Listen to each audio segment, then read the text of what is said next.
Welcome to this episode of Our College, Your Voices.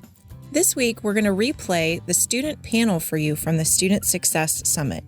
This is the first in a series of 4 of the episodes that we're going to do to replay the so-called main stage productions from the Student Success Summit.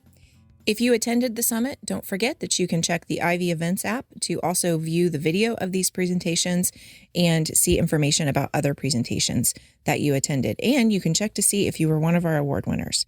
And now it's my pleasure to give you our student panel facilitated by Kat Stremiecki. Good morning, everybody. We're so excited to have you with us today. Russ, I want to echo your comments and welcome everybody to the summit. We really do have a great 2 days planned for everyone. And I hope that you're able to disconnect some from your email and your team's messages so you can dive into the great professional development that we do have planned over the next couple days for you.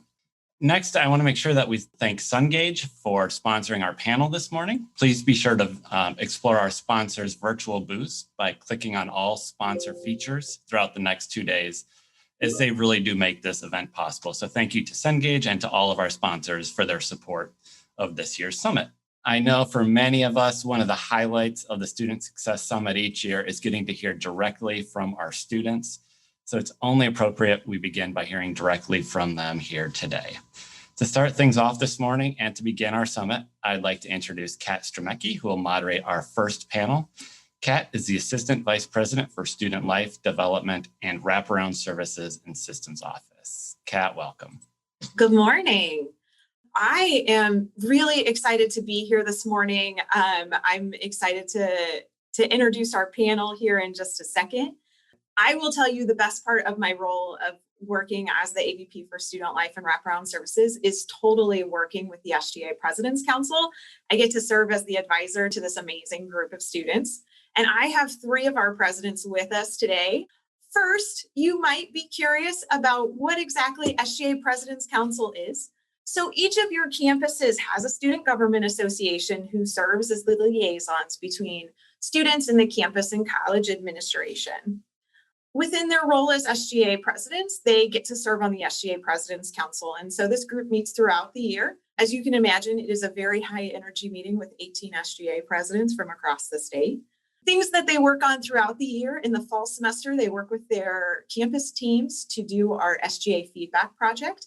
And this is a survey collection project. We get a lot of help from our friends in business intelligence, and Kaylee, a huge shout out to her, as we did our first feedback project this year virtually. Normally that is a pencil and paper survey with clipboards in a hallway.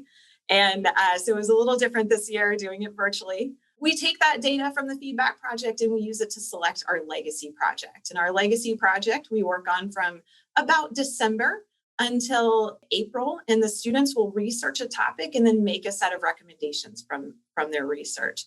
Some past projects include working with Student Life to increase Student Life funding, making some recommendations about lowering textbook costs, academic advising. 2 of our students that we have here today are our liaisons to the State Board of Trustees.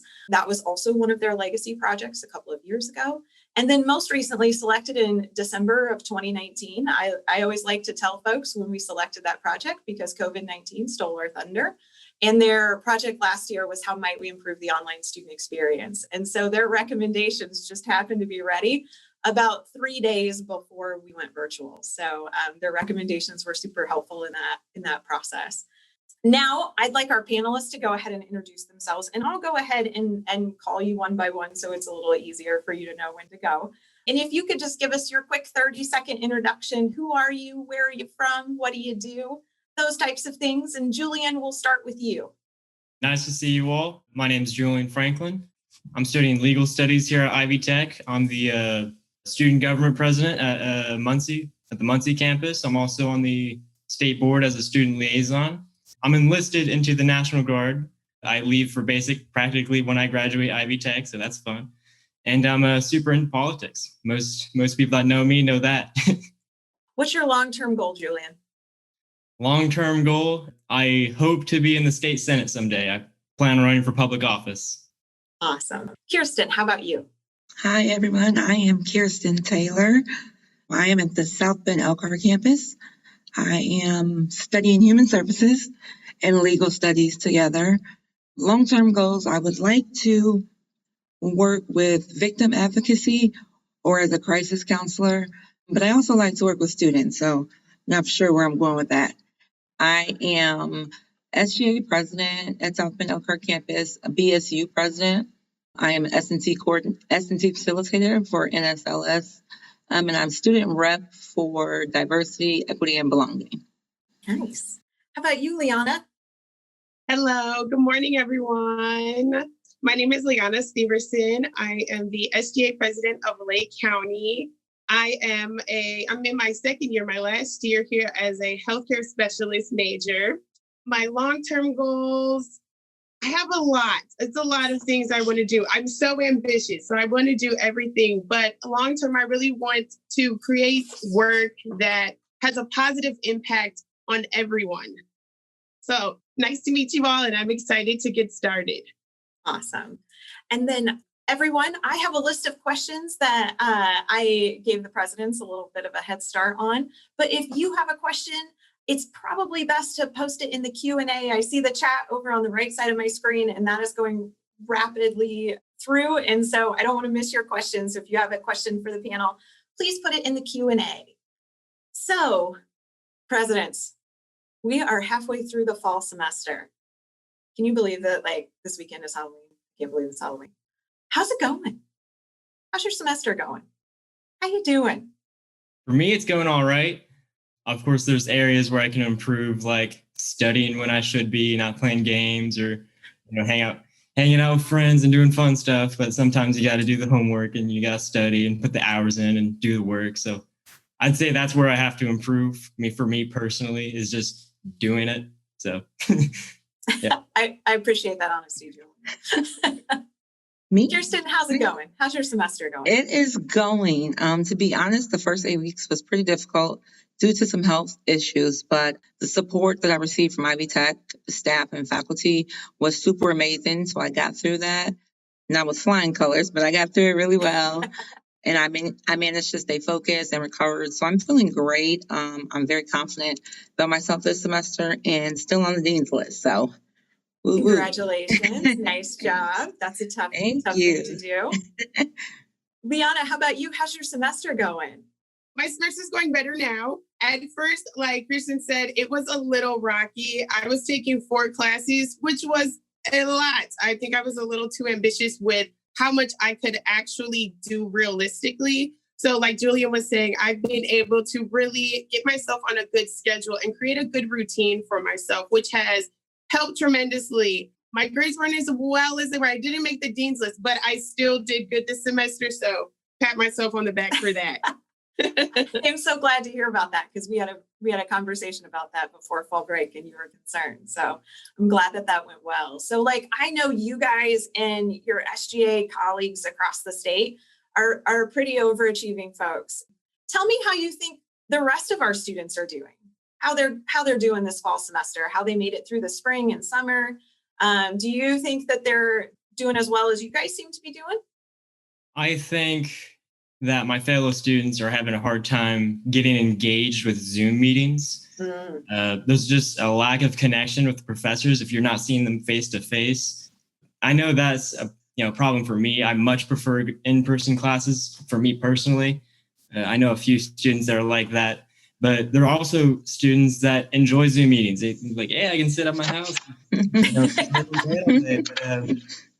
I'd say getting more student interaction.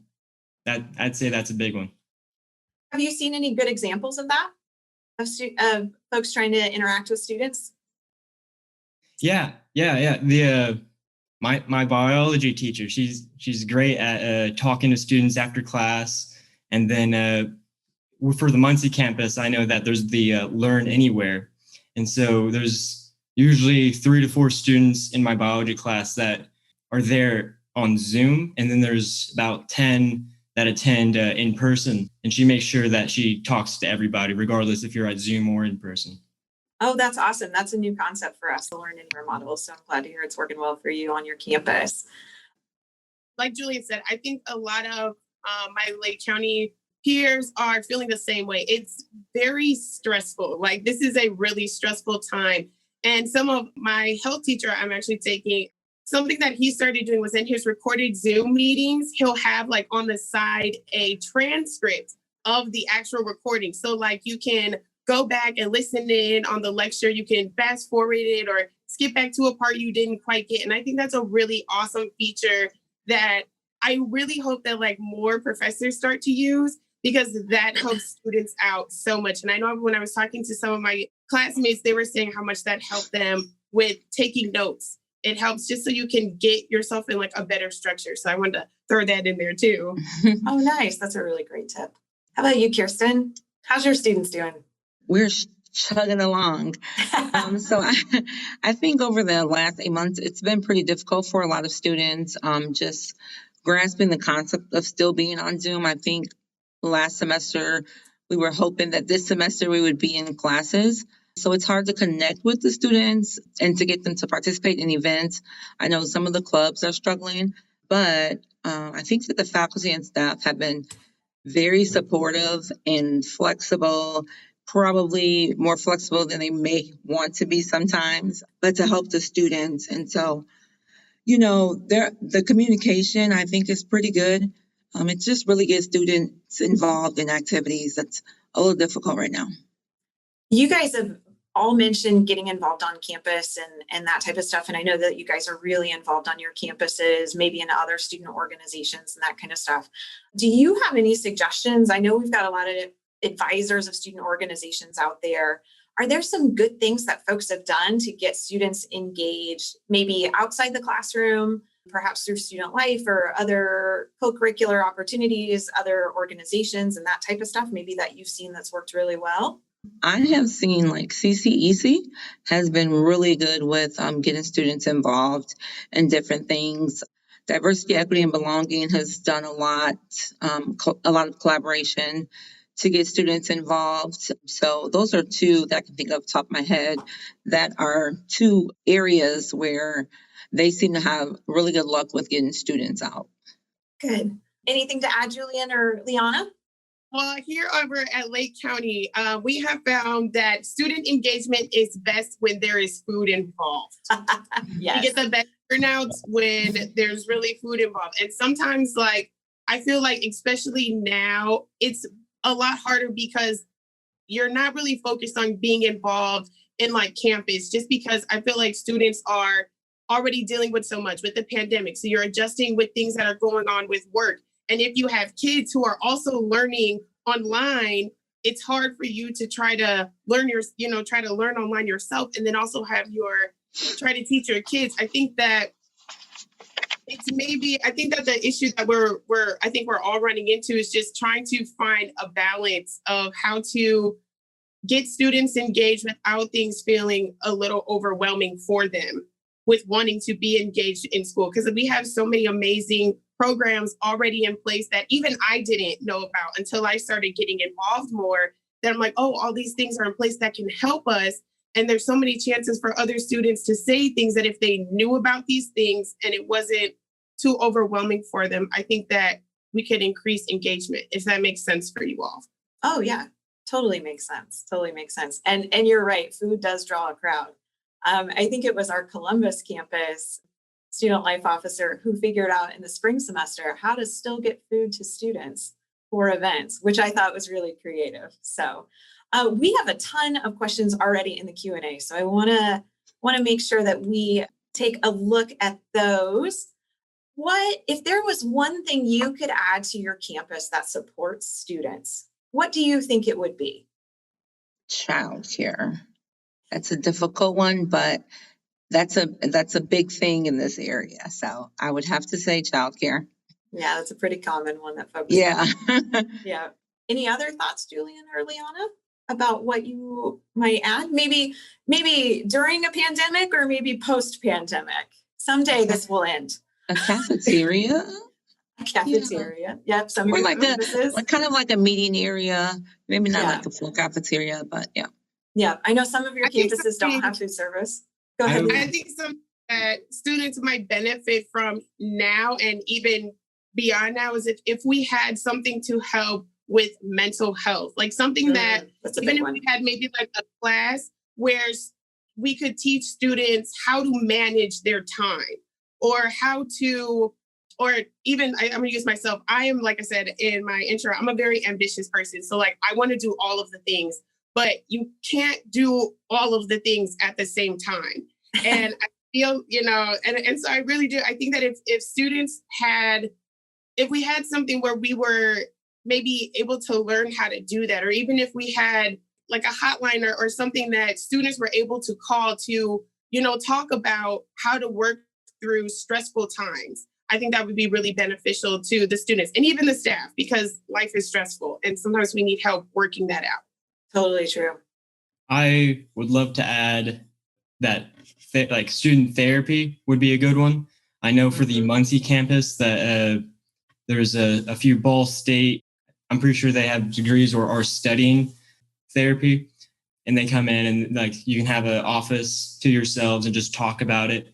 I would love to see a program to where it's either Ivy Tech funded or Ivy Tech operated that, we students just go to get help. Either that's just a room or just everybody knows, like in student orientation is, all right, here's these options that you can have available to you. Yeah, excellent. Excellent. Those are things I think that we hear a lot from students. So when you guys think back over these last 8 months, and you've hit on a couple of these, what do you think Ivy Tech has done really well in response to the pandemic and just all the changes and things like that? What are some things we've done really well? Adapted. I think that we adapted very quickly, maybe too fast for some of the students, but I think faculty was really good. Faculty and staff was really good. They did an amazing job with adjusting and accommodating students. And I'm sure some staff members probably accommodate in more ways than one. Like Julian said, the Learn Anywhere, those professors are teaching online in class. So I know that can be difficult. So I think that the dedication that Ivy Tech staff has shown to students is very empowering, and it's a good thing to see. Awesome. I'd say that what Ivy Tech does really well is to bring opportunities to students that they may not have before. I know, speaking anecdotally and personally, I know that Ivy Tech has, gave me has allowed me to be SGA president, has allowed me to go on the state board, has allowed me to come here and speak with all you fine folks. But they offer, and I've been to the State House, and they've brought me all over to different places in the name of Ivy Tech and in the name of education. So I'm really grateful for that. Yes, I would agree with that Ivy Tech has helped in providing opportunities and also putting it out there. I know that sometimes students don't always read their emails like they should, but I know that from being more consistent on my emails now, that there's so much information that's out there. Like, I really appreciated the fact that there is a very long, detailed email about how we were going to proceed with starting into the fall semester, because I know so many students were worried about, the social distancing and like, how is that going to work? Do we wear masks all day during class? So the fact that that was very well sent out in a thorough email, I really appreciated. And I know my peers did as well. So I think that was something that we did really well. Now, there's always the flip side to that question. Where do you think the college could have improved in these last 8 months in ways that we've worked with students?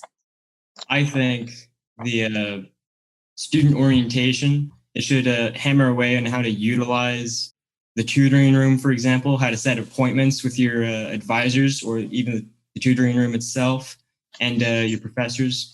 The clubs and organizations they can join, opening those possibilities on what the students can do while they're at campus or attend virtually, and what benefits they might have for Ivy Tech, like whether that's disability, scholarships, and what have you. Nice. I would have to say I agree with Julian on that. I did go to an IBYT class and kind of just talked about student government and programs and, things that we offered. And I think that was very beneficial. So I think if student leaders had the opportunity to speak with students when they first come to Ivy Tech, that would change and make a difference for a lot of people. And I did this earlier or last week, and I've had people contact me, wanting to know, how do I get involved with this, or where can I find this? So I think if they just have it from a peer perspective, like, we need help. It's sometimes easier to ask a peer than a professor. Sure. Liana, anything to add? Not really. I feel like those two nailed everything on the head. I agree with everything that they said, because I know that was a big issue. Many students were coming to me with was, how do I log into this?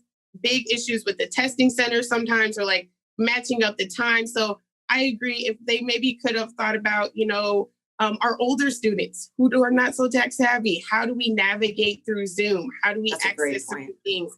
So I think like they needed to kind of remember about us. Like, it was cool that, you made sure that we understood, like I said, how we were going to merge back into classes, but how do we navigate being online? Yeah. So. Yeah, that's an excellent point. And actually it brings up one of the questions I saw in the Q&A, which was, you guys have talked about all the great resources that we have as an institution. And I think an area that we struggle with is making students aware of some of these opportunities and things that we have available. What are your suggestions for instructors and administrators and staff to better connect with students to promote engagement and success and just things that are available at the college? We often laugh as a student life team that we could stand in a hallway and literally talk to students individually, and they still may not know all of the things that we just told them. So what are some great ways for the college to connect with students? I think just having student leaders either attend a class, if it's classrooms, or jump in on their Zoom, just introduce themselves. And again, it's much easier to hear from a student side, a student perspective. Maybe they've used some of the resources that, and it makes it easier it's more relatable as opposed to, professor saying, go to pod 7. They might feel uncomfortable, whereas a student would be able to explain what pod 7 is. They have a little more time and give them a way to connect. I was just going to say, and for those of you who don't know what pod 7 is, in South Bend Elkhart, that is the nickname of their wraparound services. Go ahead, Julian. I saw you unmute. One of the things we can do to get more students aware is professors could, on the first day, or maybe, if they notice a student that may need some help, they can say, hey, look at these services. But also when it comes to emails or, phone calls and like mass text, labeling an email saying important, read this, doesn't necessarily work. I'd say when it's just let's just use example, like, all right, Professor Amy sends out an email and it's like, hey, blah, blah, blah, blah, blah. There's these services. I think that might reach students more than, hey, mass group text. This is obvious mass group text. Read this, please. I don't think that necessarily works. So more individualized. When it's more personal, I think of that word. Yeah. I kind of think I agree that mass text would be a lot better. I wish students would read their emails more, because I'm like constantly checking my emails. But I kind of think of maybe a better way to get to students, as cliche as it sounds, is kind of like through social media. I feel like a lot of our students, they may not check their emails. They may not even respond back to text messages, but they will check their Facebook feed. And so I feel like as a school, if we were to put services out like, hey, here's a list of scholarship opportunities that are available at Ivy Tech, that would attract students to be like, hey, I didn't know that was going on campus, or I didn't know, this school had that going on. So I think that that would be a really neat way to engage our current students and also new students as well. Are students still using Facebook? No, maybe not Facebook. I think like Instagram, but I got off of that. But yeah. I just thought like Twitter. That would be a good way for students to do that. I know like certain organizations have like their own like little pages, like a Facebook page or something like that. But I feel like that's a really good way to, just kind of get information out there. I feel like that's a big issue we have. It's like the stuff is out there, but if we don't know how to find it or get it, right, what do we do? Sure. So Kirsten, I heard you say Instagram and Twitter too. I just got back on Twitter thing, but I think that's a little more For the older crowd, I don't know. My son still uses Facebook, and Snapchat, and I don't use those two. So I think it's just an age. It depends on the age range. Yes, it's probably helpful to use all of them to see Exactly. a wide variety of. Yeah, I was teasing you, Liana. Thanks for rolling with it. I sent you folks a website to review. It's the Student Success Commitments, because I wanted us to have a little conversation about the student success commitments. Don't worry, I will read some of them to you in case you're like, oh, I did not print that off, Kat. Didn't do that. And so I think it's important to talk about our student success commitments, even in a time of just change and virtual and all of that. Like, I think some of our student success commitments are still really valid. And for you folks, you actually came in after the student success commitments were adopted, but they were actually reviewed and critiqued and changed by your predecessor group. So President's Council has had some involvement in that. And so for students, the student success commitments are: attend class, learn the names of your instructors, work to develop a relationship of trust with them, complete what you start, attempt each assignment, develop well-organized and disciplined study habits, ask questions and be prepared to use campus support resources such as tutoring or disability support services when needed. So when you think about that, do you see issues on the student side? Because those are the student commitments, and we'll talk about faculty and staff commitments in a minute. But do you see where students are good examples of those, or maybe where students are struggling? What are your thoughts around the student success commitments? I think that there are theoretically good if you follow through with them. I know that a big issue that some students are having is actually attending class, which I think sometimes that will like hinder you on how successful you'll be. So I think that, like I said, theoretically, it's a good idea. You attend class, you create a plan for yourself, you can be successful. But I think sometimes the issue we have are making ourselves as students follow through on those things. Yeah, I would agree. I think that since COVID has come about and everything is virtual, primarily for most people at least, that attending class, last semester was a little rough because we kind of just went to online, where this semester I noticed more virtual classes. And so I think that has helped students. It kind of holds you accountable. Instead of just saying you have this due on Sunday, you kind of get lost in the week of everything else. So I like that they had brought more classes. So the completing what you start part, I think people are struggling with, because they're working, their kids are at home on the computer, they're working on the computer, and then school. And so sometimes the priority of school doesn't get placed high enough, or they don't really have the time to do it. So I think students have good intentions, but it's hard to be able to balance everything online. Oh, sure, for sure. Life gets in the way sometimes. It's hard to knock out every single one of those. But I'd say if you do attempt to do those, then you'll be a successful student. Good stuff. So then faculty have their own set of commitments, and they are: interact with students by name by the first class or the end of the first week, monitor student behavior and progress closely, and intervene immediately, including providing timely feedback on assignment and exams so students can make changes to their learning practices, initiate one-on-one and frequent communications with students early in the semester, and maintain communication throughout the semester. Conduct highly structured courses with penalties for missed exams and assignments, but be flexible when appropriate, and know your campus resources and direct students to them when needed. So I'm sure this is really, really tough right now for faculty. You know, it's tough to get to know a student's name when folks are virtual, just because, like, you know, I've chuckled with you guys that I hope someday I get to meet you and see how tall you are, because I've only ever seen you from here up.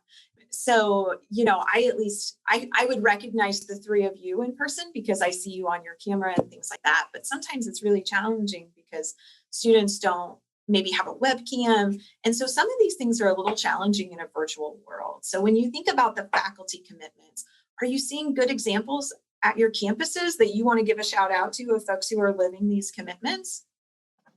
Oh man, I could give a shout out to everyone. That's So, awesome. yeah, because of my recent health history, I will have to say that from the president, Dr. Elsperman, to the chancellor, to faculty staff, the vice chancellors, disability services, CCEC. I mean, I received a lot of support from everyone in about every department. So I will have to shout out to all of South Bend Elkhart staff. Yeah, I think Ivy Tech does a really good job on the one-on-one student connection. Asterisk, Zoom is harder than in person, but when it's in person, chef's kiss. Nice. I agree with Julia that in person, it's really good. It's gotten better from what I've heard, and even in my own experience, that professors have been extremely flexible, which I think is amazing because, like we were saying before, I think that just when you're trying to do all the things, and like Kirsten was saying, where sometimes school may get to the wayside at the end of the day, where professors have been really understanding with that. And so far, like I said, everybody at Lake County has been amazing, even in like events that when we kind of were a little bit able to have them, the chancellor and the vice chancellor would show up and they were engaging with students, which was amazing. And I think that really helped bring more of a sense of community to the school, which I thought was great. Are there suggestions that you guys would have for faculty or for staff about how to live out these commitments in a virtual world? What are some ways to faculty can connect with students one-on-one? Are you seeing any of your faculty doing virtual office hours or anything like that? I do. I think most of the staff does office hours. I myself hold office hours, even though no one visits me sometimes. Oh. But I'm just there just in case. So I think that being transparent with students is important, and being intentional is really what it's all about. So I know you can't help everyone, but you might be able to help at least one person. So we kind of mix staff in there too. So I'm going to go to our Q&A. We have a question from Barb. Yes, Barb, thank you. SGA does rock. These are fantastic students. I love all 18 of these students that I get to work with each year.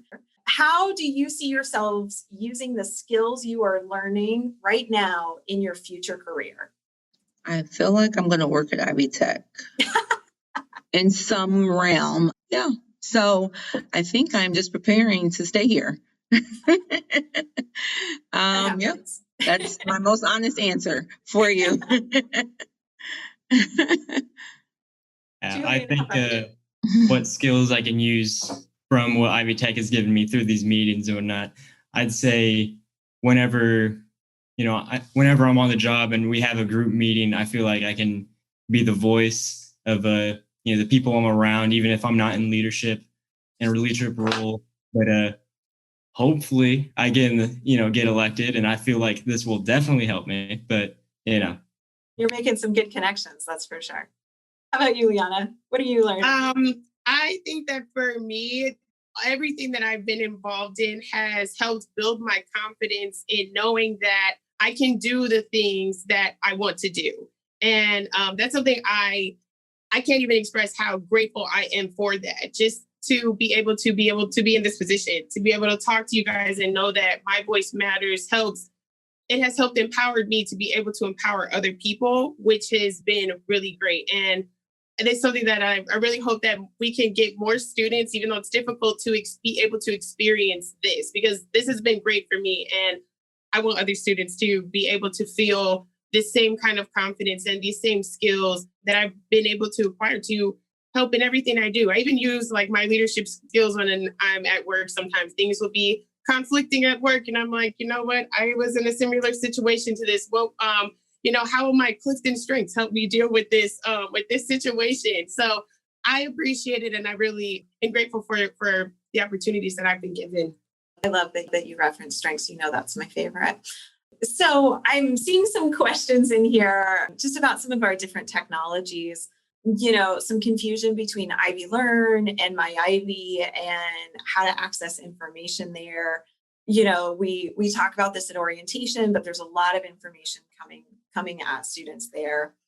Do you have any suggestions about like how we might be able to help students understand all the Ivies and what we have available, because we sure do have a lot of things that have the word Ivy in them, which makes sense. That every college and university does that.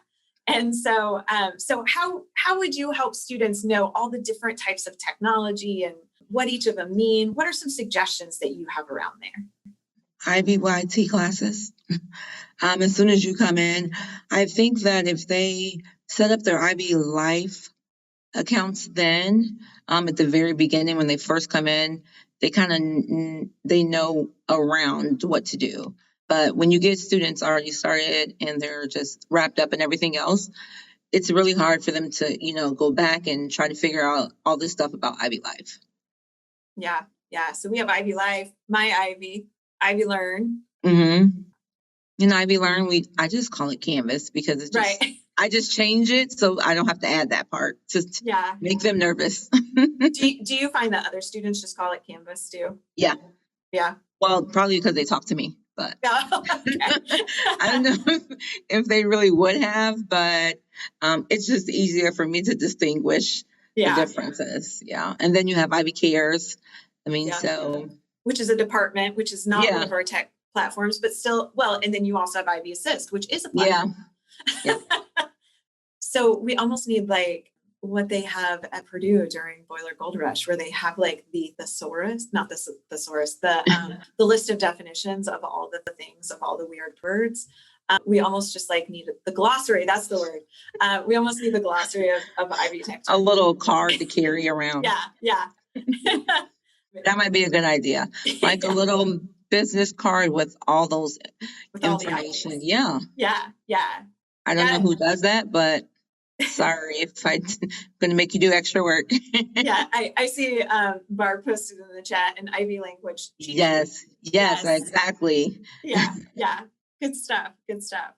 I definitely agree with Kirsten that if we had students like sign up first thing for the Ivy Life, I think that students would you would go to it more to check it, especially now since everything's virtual. I had no idea that we could join other virtual presentations from other campuses, which is so cool. So I think that if students were that was the first thing you signed up for, it would help students to go and navigate it and figure out how it works and understand it. But if there's something that's not, something that they have to do, they're not going to do it. And I agree. Everybody refers to Ivy Learn as Canvas. So that's what I call it. We just did you check your Canvas app? Do you know what's going on? So that's how we refer to it. Mm-hmm. I think a lot of that is we do a better job in student orientation. But of course, nowadays it's the attendance that might be the problem, or if they're asleep with their video off or something like that. But yeah. Well, you guys have actually mentioned a couple of things that relate to some of the Q&A that we have here. So Jennifer asks, what are your experiences with the Canvas mobile app? So do you guys use the Canvas mobile app? Yep. I've seen Liana is always my favorite on camera because she's I always know what she's going to say based on her facial expression. So go ahead, Liana. I use my Canvas app for everything. When I write down my classes, I love the Canvas app because it's right on my phone. I don't have to log in on my computer. It's quick, it's easy. I set up my notifications so it pops up hey, assignments due, you need to work on this. So we are doing amazing with this app. I know that other students use the Canvas app just as much as I do. So that's awesome. Go us for this app. Agreed. Do you think it gives students a more connected feeling to their course and their instructors? Yes. Or quicker. Yeah. Quicker. All my instructors utilize the announcements, which is amazing. So it goes directly to your phone, pops up as a little pop-up. Hey, Mr. So-and-so just posted an announcement for, your classes. So automatically what's going on. Yeah. I haven't heard any students complain about it. So like I said, I am team Canvas app. It's great. Agree. Okay, so then I saw another question that you guys had. What drew you all to Ivy Tech? And do you remember hearing anything in particular that made you think, that's where I want to go, or that led you to apply? How did you end up here? I had just went into remission last April, and my son was graduating high school in May. and my husband was talking about going to school, and we lived down the street from Ivy Tech, and I was like, great, we can make this a family affair. So we went, and we all applied, and we all are students. So that is what drove us. My son graduating, I felt like I had a second chance to help others. And so I've always been a learner. So I'm like a lifetime student or professional student, whatever they call it. I'm always taking a class or, trying to do something different, continuous learning. And then the fact that I was able to get my son and my husband to do it with me, it made it an easier thing. I haven't been in school in 10 plus years. So it was easier for us all to go together and just kind of make the commitment together. I enrolled in Ivy Tech because during my senior year, my academic advisor recommended it to a bunch of students. I knew it was cheap, that there was going to be small classes with more in-person, more one-on-one connection. And I knew I wanted to join the military, and I didn't want to go to Ball State with a 4-year. So I was like, hey, this is cheap, available, something I can attain before I, go to basic training. So I'll do this. And now I'm here. And Julian, if I remember correctly, you're the youngest of triplets, right? Correct. ABC with our initials. I think that's fantastic.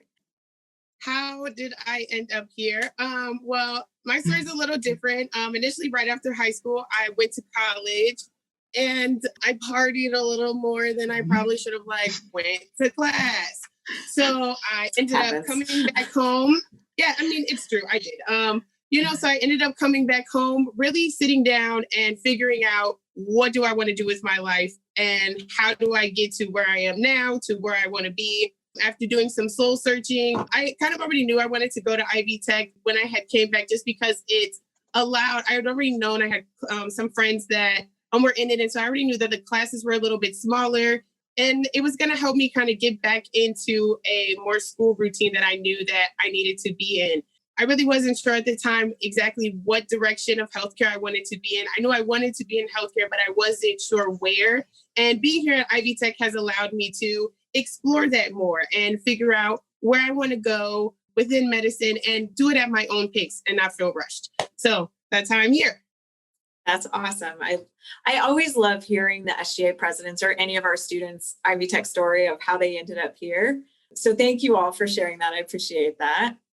So you all are you all May graduates for May 2021? Julian is, Liana is. With one program I am, and then I'll have another year for the other program.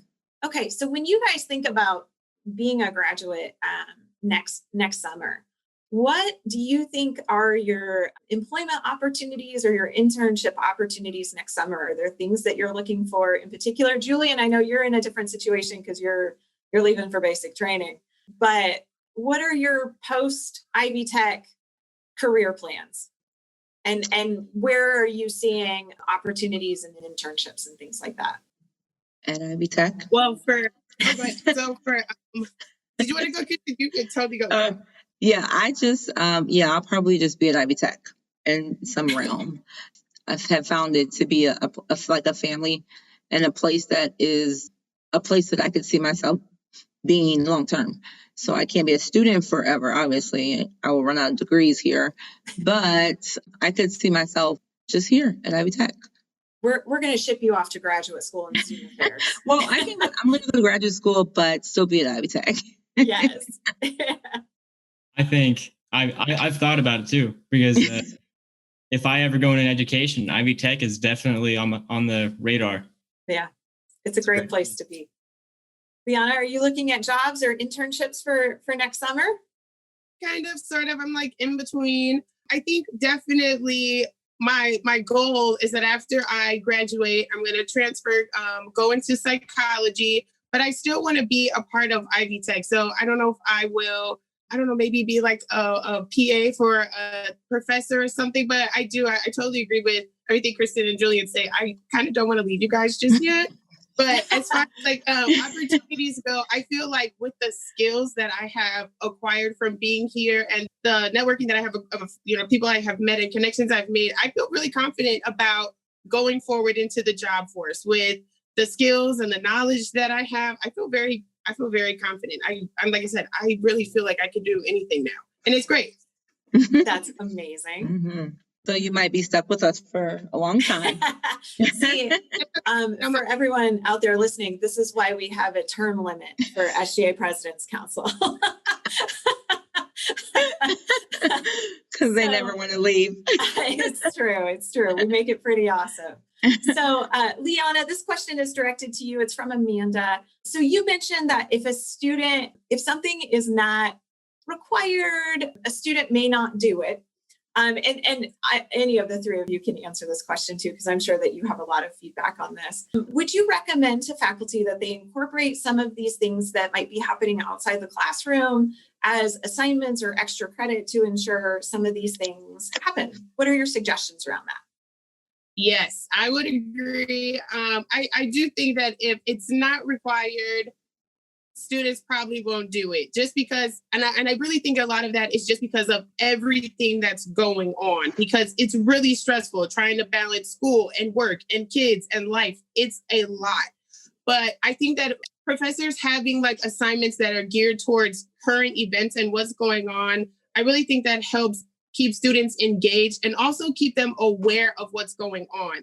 Because I know for me personally, sometimes like there's a lot that's going on. Sometimes it's too much for my energy, and it's too much for me. So I haven't been keeping up with like a lot of TV. I only watch it on certain amounts because it's just too much. So I think that when professors would incorporate something like that to make it like a mandatory discussion board. I'm a really big fan of the discussion boards. I don't know if other students are, but I love them. So I think that if you utilize those things, it would help students stay informed and engaged, but also, allow them to do it at their own pace, if that kind of makes sense. Sure. I agree. And I think that cameras should be mandatory in these classrooms because I don't like to talk to no pictures.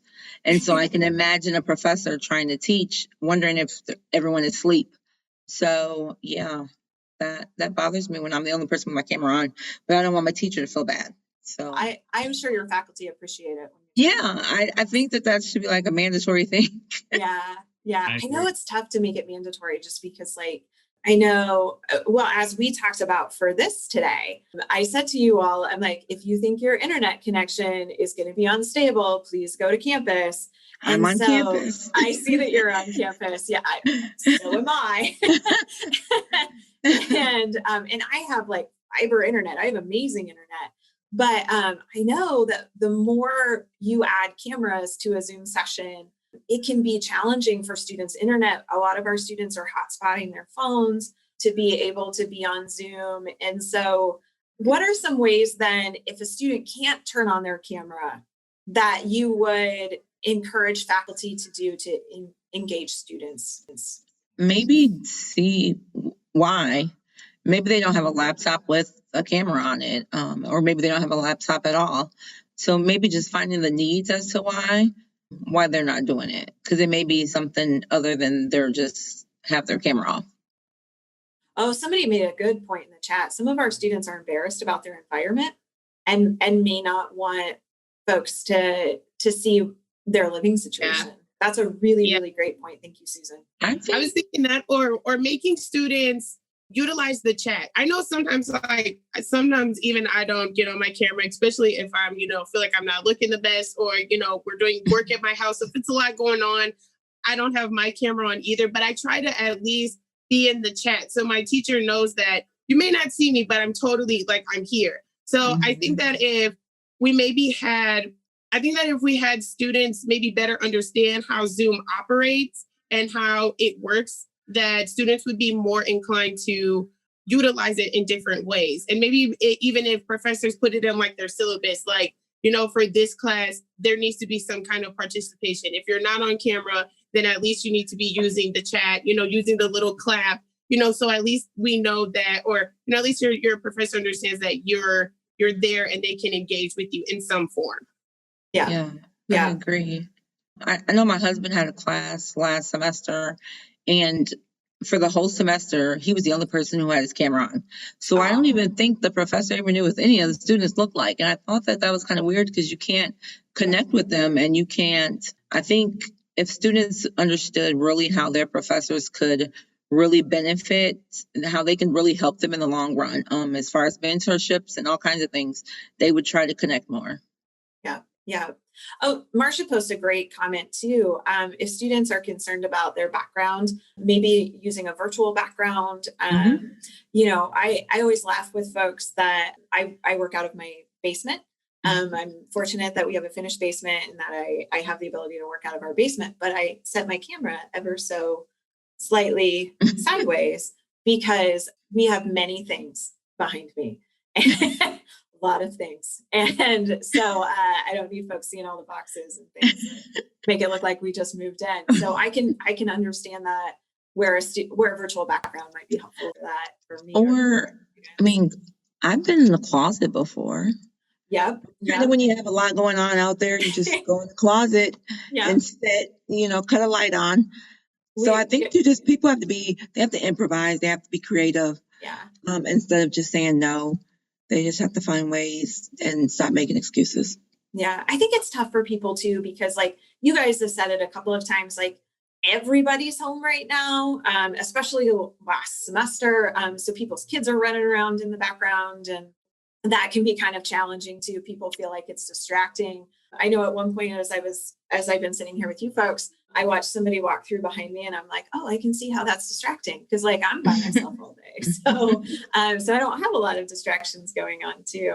But yeah, Kirsten, being in the closet is a great idea. I know we've got a staff person who has young children at home and has set up a lovely virtual background. He has a green screen in his closet so he can participate that way. Yeah. My daughter's on Zoom at the same time I'm on sometimes. And I'm like, no, we have to go to different places because I'm listening to sixth grade stuff. So, I think you just have to make a small space for yourself somewhere in your house. I think most people can really do that. Yeah. I'm also seeing too that using the poll option in Zoom is a great way. Menti. Yeah. Because if they're not paying attention, they're not going to know what's going on. So. Yeah. Or even like utilizing Kahoot in some of my classes and even like since we've been using Kahoot. Kahoot is a Kahoot. It's great. So if you haven't been utilizing, I think that's a great way to get students involved and engaged via and Mentimeter. Yeah, absolutely. Can you guys tell what those are? Because I'm familiar with Kahoot. I do student life, but other folks may not be as familiar with Kahoot. And then Kirsten, I'm not. Menti, it's like like a cloud of words. Oh, okay. So you get a code and then you have a question and then each person puts in a word and then it makes like a collage of words. Oh, you get participation because everyone is, saying, who's paying attention and who's not because they have to use the code. So if people keep asking, what's the code? They probably weren't paying attention once they came back to the screen. So. Yeah, that's awesome. I've never heard of that, but that sounds like a lot of fun. Kahoot's is similar where you can, as a professor, you can post it up to your screen and like the little code will pop up and the students put the access code in. You have to play it on two different screens though. So like you'll have your computer set up and then you'll have like your phone to actually like click on the options that'll show up and you can they have like a bunch of different categories and stuff you can choose. And that's really cool as well. I've totally enjoyed playing Kahoot in my classes. That's awesome. Let's see what else we've got. Oh, I've got some suggestions here for our very engaged students to join to make sure that you are alumni. So make sure you answer the call when that comes out. And then I've got a question too about Ivy Cares. So Ivy Cares is our department that works with wraparound services and getting supports to students who are in need. Some of our campuses have virtual info sessions, but there's just a lot of different things at a lot of different campuses. So we need a good way of getting this type of information out to students. And so, especially with the holidays coming up, do you have suggestions about how we can get information out to students, especially our students who are in the most need, who may not have a smartphone or who may not have a laptop? How do we get the information to those students? Postcards. Oh, postcards. Cards, mail. People are foreign to mail these days, but I like mail. I send cards, and someone is more inclined to open up something that says Ivy Tech on it because they don't know what it is, as opposed to open up an email. So I think cards or a little post-it, postcards or a letter would be a good way. I was about to say the same thing, but Yeah. Yeah. I mean, yeah, it's good to get something in the mail that's not a bill. So. Sure. So I'm getting some questions about programming. I know you guys are very involved in student life. So what are some types of programming that you would like to see at your campuses over the next several months, as we head into second 8 weeks and then into spring semester? We haven't really shared this widely yet, but I think you guys will be very excited. I know that some of you have participated in the Student Leadership Conference before, so the 2-day event in Indianapolis. And we are obviously not bringing 300 students to Indianapolis to spend the night. So we are instead doing a leadership series with tracks and things like that. And so it'll all be virtual, statewide, that type of stuff. So making sure that we're still doing a heavy emphasis on leadership and professional development programming. But what are some types of programming that you want to make sure that students are experiencing over these next few months? Make sure that we don't miss it. Yeah, I think some like lunch and learn. I know we're doing a financial literacy series right now. And there are students who, don't know the basics. A lot of students are coming right out of high school. So providing like different services that are not exactly school related, but life related is really, I think, is beneficial because some people just don't, they just don't know or they haven't been taught or told. So offering things like that. And again, everything's virtual, of course, but I bribe people, sadly, but I find gift cards are good. And so that works instead of, food. With our chat with the chancellor, we did send out food gift cards though, so they can get it for our leadership breakfast. So I think you just have to think outside the box and try something until it works. Yeah. What about you, Julian and Liana? Are there events and things that you would like to see happening on campus or virtually over the next couple of months? Yeah, on my campus, I know that the Muncie campus has when you first walk in and take a right, there's this big multi-purpose room that we used pre-COVID, and we had a bunch of panel discussions and like speakers. Yeah. I would love to see more of that because it is a rather large room. We can social distance. The panel discussions can happen like on the stage. And I know that there's some classes already utilizing that room. So we'll have to figure out the time. But I would love to see more panel discussions about current events. And I think one of my answers, I think I saw it in the Q&A, but we could talk about serious issues that way and reach out and just have that dialogue. Like what type of serious issues? Yeah, like in the comment, in the Q&A, someone mentioned the recent attention regarding Black Lives Matter.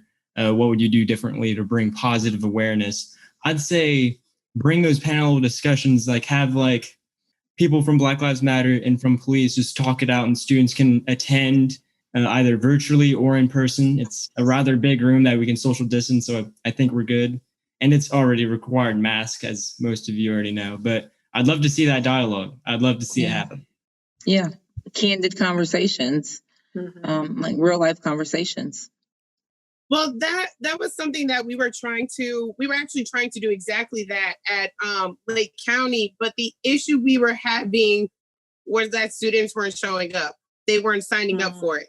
And so we were having a really big problem on how to get students to want to engage in these kinds of conversations. Because I don't feel like students don't want to talk about these things, because obviously we do. It's impacting us on a large level. But I think an issue that we were kind of running into is that how do we do that? How do we get students to want to participate in things like this? Because you can do it over Zoom, but I feel like sometimes the issue we have is that people get zoomed out. quickly. So if you've been on Zoom, from 8 to 4, and then you have a panel at 4, even though it is something that's important, I kind of feel like students will just not want to be a part of it. We had it where some of them were actually you could go to campus, and then we had some that were on Zoom, and we had no students sign up for it. And I was really sad because I am so excited for conversations like that. I feel like